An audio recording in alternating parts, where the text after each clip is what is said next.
వి gold trusted gold buyers తాకట్టులో ఉన్న బంగారాన్ని విడిపించి ఈ రోజు ఉన్న మార్కెట్ ధరకే కొనబడును. మరిన్ని వివరాలకు సంప్రదించండి 77107720. ప్రముఖ ఉద్యమ గాయకుడు సాయి చంద్కు సంబంధించిన రేపు 2వ సంస్మరణ సభ నిర్వహిస్తున్నారు. అంతేకాకుండా అమరచింత పట్టణంలో సాయి చంద్ విగ్రహాన్ని కూడా ఆవిష్కరించున్నారు. దీనికి సంబంధించిన ఏర్పాట్లన్నీ కూడా రజనీ సాయి చంద్ గారి దగ్గర నుండి పరిశీలిస్తున్నారు. మనతో పాటు రజనీ సాయి చంద్ ఉన్నారు. మేడం చెప్పండి, సాయి చంద్ దూరం అయిపోయి కూడా రేపటికి 2 సంవత్సరాలు పూర్తవుతుంది.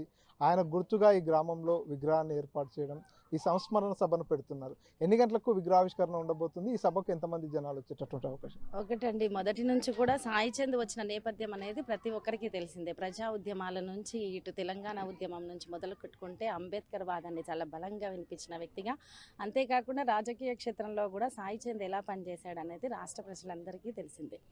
అయితే సాయి చంద్ అకాల మరణాన్ని మా కుటుంబమే కాదు, రాష్ట్రంలో ఉన్న అనేక మంది ఇప్పటికీ పోతున్నారు.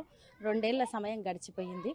అయితే మొదటి వర్ధంతి అంతకుముందు ఏ కార్యక్రమాలైనా మేము హైదరాబాద్లో నిర్వహించడం జరిగింది. ఆ తర్వాత నేను స్వయంగా గ్రామంలో నిర్వహిస్తే బాగుంటుందనే ఉద్దేశంతో సాయి చంద్ విగ్రహం ఏర్పాటు చేయాలని ఒక నిర్ణయం తీసుకున్నాను. కాబట్టి ఇక్కడ విగ్రహం ఏర్పాటు చేస్తున్నాను. అదేవిధంగా సాయి చంద్ యాదిలో అనే ఒక సభను కూడా ఏర్పాటు చేస్తున్నాను. దీనికి ముఖ్య అతిథిగా హరీష్ రావు గారు వస్తున్నారు. అలాగే ఇక్కడ గ్రామస్తులందరూ లేదు మా ఇతర ఇక్కడ గ్రామం వరకు అన్ని పార్టీలకు సంబంధించిన వాళ్ళు ఇది మా ఊరి కార్యక్రమం అనే విధంగా పాల్గొనడం అనేది, సాయి చంద్ మీద వాళ్ళ అభిమానం చూపించడం అనేది ఒక రకంగా చెప్పాలంటే నాకు ఒక ప్రోత్సాహంగా కూడా ఉంది. దాదాపు 10 రోజుల నుంచి మేము ఇక్కడే ఉండడం జరిగింది. అనేక కార్యక్రమాలను ఇంటింటి ప్రచారం కావచ్చు, సాయి చంద్ గురువులను, సాయి చంద్ మిత్రులను, అలాగే సాయి చంద్తో చిన్నప్పటి నుంచి అనుబంధం ఉన్న మన ఉమ్మడి జిల్లాలో ప్రతి ఒక్కరిని స్వయంగా కలుస్తూ సాయి చంద్తో తనకున్న జ్ఞాపకాలను కూడా వారికి జ్ఞాపకాలను నెమరేసుకుంటూ ఈ కార్యక్రమాన్ని నిర్వహిస్తున్నాం. అయితే ఇప్పుడు 2 రోజులుగా ఈ సభ ఏర్పాట్లు ఇక్కడ జరుగుతున్నాయి. హైదరాబాద్ నుంచి కూడా పెద్ద ఎత్తున చాలామంది సాయి మీద అభిమానం ఉన్న వాళ్ళు వచ్చి ఈ సభ ఏర్పాట్లలో పాల్గొంటున్నారు. ఇక్కడ కూడా శేఖర్ యూత్ బీఆర్ఎస్ పార్టీకి సంబంధించిన వాళ్ళు, అలాగే నరసింహుల్ గౌడ్ గారు, తర్వాత భూషణ్ గౌడ్ గారు, ఈ రాజేందర్ సింగ్ గారు, వీళ్ళందరూ సభ ఏర్పాట్లలో పాల్గొనడం జరుగుతుంది. ఈ ఏర్పాట్లన్నీ దాదాపు రేపటి వరకు కంప్లీట్ అయితే రేపు సభ ముఖ్య అతిథిగా హరీష్ రావు గారి ఆధ్వర్యంలో 3 గంటల నుంచి ప్రారంభమై 8 గంటల వరకు ముగుస్తుందండి. అనేక మంది కళాకారులు కూడా వస్తున్నారు. పెద్ద ఎత్తున సాయి మీద అభిమానం ఉన్న అందరూ పాల్గొనాలని నేను మనస్ఫూర్తిగా కోరుతున్నాను.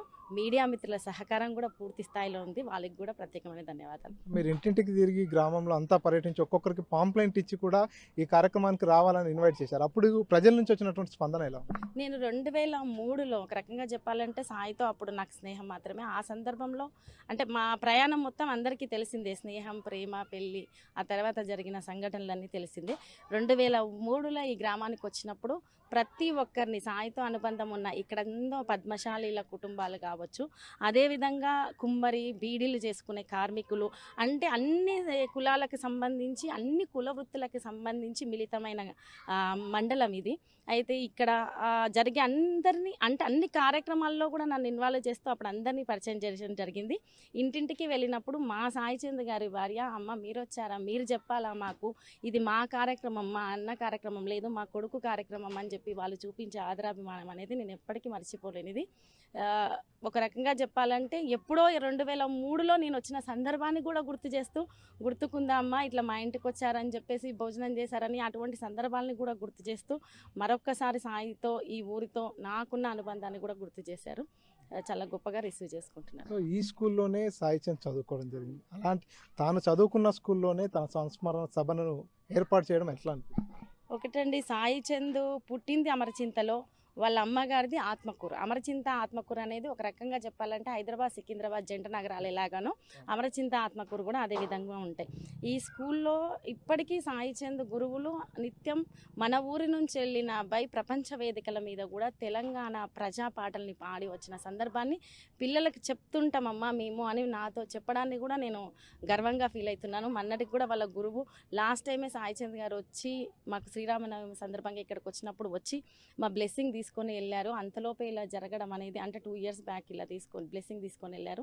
అంతలోపే ఇలా జరగడం బాధాకరము. ఖచ్చితంగా సాయికి, సాయి కుటుంబానికి, మీకు మా అందరి ఆశీస్సులు ఉంటాయి. సాయి ఆశయాల వైపు మీరు నడవాలని చెప్పి వాళ్ళు చెప్పడం జరిగింది.